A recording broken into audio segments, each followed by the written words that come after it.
नमस्कार, मैं प्रियंका और आप देख रहे हैं सबले बढ़िया। आइए नजर डालते हैं आज की मुख्य खबरों पर। मुख्यमंत्री भूपेश बघेल ने प्रदेश के सभी किसान भाइयों से अपनी खरीफ और उद्यानिकी फसलों का बीमा कराने की अपील की है।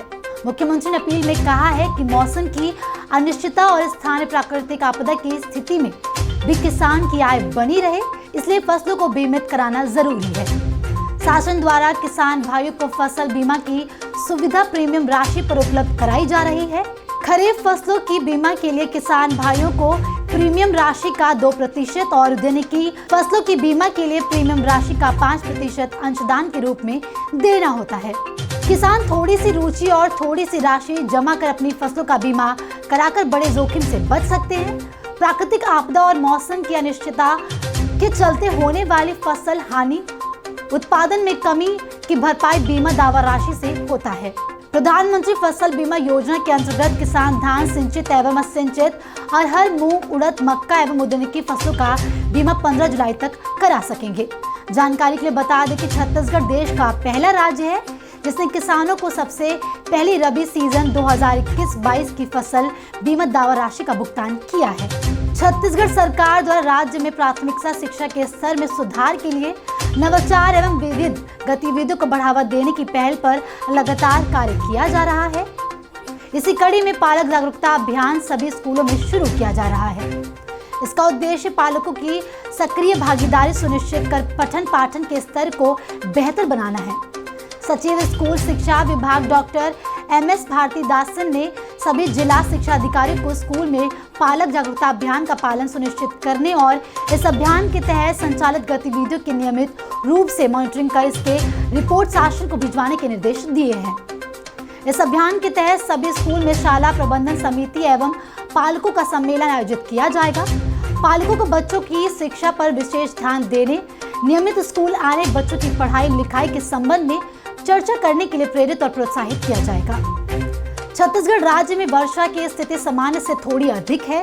13 जुलाई तक राज्य में 344 मिलीमीटर औसत वर्षा के विरुद्ध अब तक 357 मिलीमीटर वर्षा हो चुकी है, जो सामान्य से अधिक है, परंतु वर्षा का वितरण विभिन्न जिलों में असामान्य है। इंदिरा गांधी कृषि विश्वविद्यालय के संचालक अनुसंधान डॉक्टर विवेक त्रिपाठी ने किसानों को सलाह दी है कि छत्तीसगढ़ के 9 जिलों जहां पर वर्षा सामान्य से कम हुई है और कृषकों ने धान की बुआई नहीं की है, वे मध्यम एवं निचली भूमि में अविलंब शीघ्र से मध्यम अवधि की धान की उपयुक्त किस्में का चयन कर कतारों में बुआई करें। कतार बोनी के लिए 30 से 35 किलोग्राम प्रति एकड़ बीज उपयोग करें। उच्च भूमियों में कृषक धान की बुआई के बदले दलहन, तिलहन या लघु धान्य फसलों की बुआई बीजोपचार के पश्चात कतारों में करें। भारत के 16वें राष्ट्रपति के निर्वाचन के लिए 18 जुलाई को होने वाले मतदान के लिए नई दिल्ली से निर्वाचित सामग्री रायपुर पहुंच गई है। माना स्थित स्वामी विवेकानंद विमानतल पर कड़ी सुरक्षा के बीच इन्हें विमान से उतारकर छत्तीसगढ़ विधानसभा स्थित स्ट्रांग रूम पहुंचाया गया। रायपुर विमानतल पहुंचने पर मतदान सामग्री को राज्य पुलिस के द्वारा एस्कॉर्ट करते हुए विधानसभा भवन स्थित स्ट्रांग रूम तक सुरक्षित पहुंचाया गया। विधानसभा के सचिव दिनेश शर्मा और वरिष्ठ अधिकारियों की मौजूदगी में स्ट्रांग रूम को सील बंद किया गया। मतपेटी को मतदान के लिए निर्धारित तिथि 18 जुलाई तक मतदान प्रारंभ होने के पहले तक सशस्त्र बल के पहरे में स्ट्रांग रूम में सुरक्षित रखा जाएगा। बता दें कि अधिकारियों द्वारा नई दिल्ली में मतदान सामग्री प्राप्त करने से लेकर इसके रायपुर पहुंचने, स्ट्रांग रूम में रखने और उसे सीलबंद करने तक की पूरी प्रक्रिया की वीडियोग्राफी कराई गई है। राष्ट्रपति निर्वाचन के लिए ये 9 सामग्री अधिकारी लेकर आए हैं। इनमें लकड़ी के बक्से में अंदर रखी स्टील की मतपेटी, दोनों बक्सों की चाबी, मतपत्र, इलेक्टोरल कॉलेज के सदस्यों की अधिकृत सूची, मुख्य निर्वाचन पदाधिकारी, सहायता रिटर्निंग अधिकारियों, मतदान के लिए ड्यूटी में तैनात कर्मियों तथा उम्मीदवारों के पोलिंग एजेंटों के लिए बैच, वोट मार्क करने के लिए वॉलेट, इंक पेन, पीठासीन अधिकारी के लिए रबर स्टैंप्स तथा निर्वाचन निर्देशों एवं पेन के उपयोग के बारे में जानकारी देने वाले पोस्टर शामिल हैं। राष्ट्रपति चुनाव के लिए मतदान के लिए राष्ट्रीय राजधानी नई दिल्ली एवं प्रत्येक राज्य की राजधानी में मतदान केंद्र स्थापित किए जाते हैं। मतों की गिनती 21 जुलाई को नई दिल्ली में की जाएगी। मुख्यमंत्री भूपेश बघेल से उनके निवास कार्यालय में वर्ल्ड डांस कंपटीशन कथक नृत्य में तीसरा स्थान प्राप्त दुर्ग पाटन निवासी कुमारी तोशी पांडे ने सौजन्य मुलाकात की। मुख्यमंत्री ने कुमारी तोशी के उज्जवल भविष्य की कामना करते हुए निरंतर अभ्यास के लिए प्रोत्साहित किया और 4 लाख रुपए की आर्थिक सहायता राशि स्वीकृत की। मुलाकात के दौरान कुमारी तोशी पांडे के पिता विजय पांडे भी उपस्थित थे। मुख्यमंत्री भूपेश बघेल ने भगवान शिव के आराधना के प्रति पवित्र श्रावण मास के शुभारंभ पर सभी प्रदेशवासियों को शुभकामनाएं दी हैं। इस अवसर पर उन्होंने प्रदेशवासियों की सुख समृद्धि और खुशहाली की कामना की है।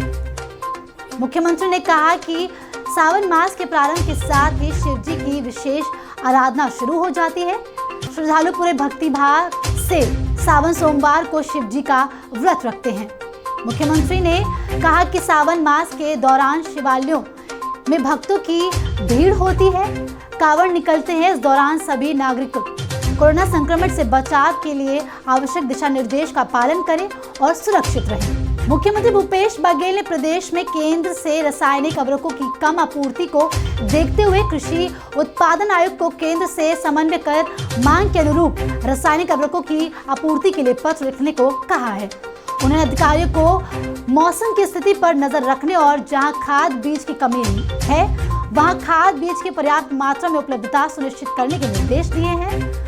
मुख्यमंत्री निवास में आयोजित बैठक में प्रदेश में वर्षा की स्थिति, खाद बीज की उपलब्धता, सिंचाई जलाशयों में जल भराव की स्थिति, संक्रमण बीमारियों की रोकथाम के उपायों की मुख्यमंत्री ने समीक्षा की।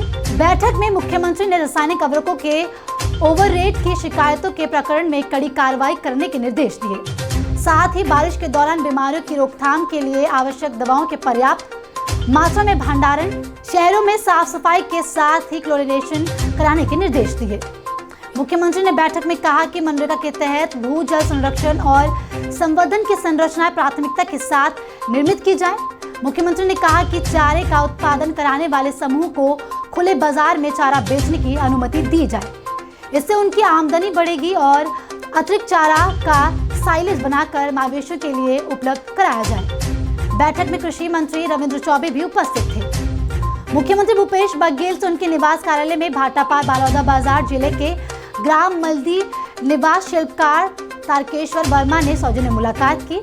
मुख्यमंत्री को तारकेश्वर वर्मा ने काष्ठ पर उकेरी गई छत्तीसगढ़ महतारी की मूर्ति, छत्तीसगढ़ सरकार का मोनो भारत के संविधान का उद्देशिका डॉक्टर नरेंद्र देव वर्मा द्वारा रचित छत्तीसगढ़ राजगीत भेंट किया। मुख्यमंत्री ने शिल्पकार वर्मा के काष्ठ शिल्प की सराहना की और उन्हें धन्यवाद दिया। इस अवसर पर श्री भोला वर्मा सहित अन्य लोग भी उपस्थित थे। अभी के लिए इतना ही, जल्द लौटते हैं दूसरी खबरों के साथ। तब तक बने रहें सबले बढ़िया के साथ।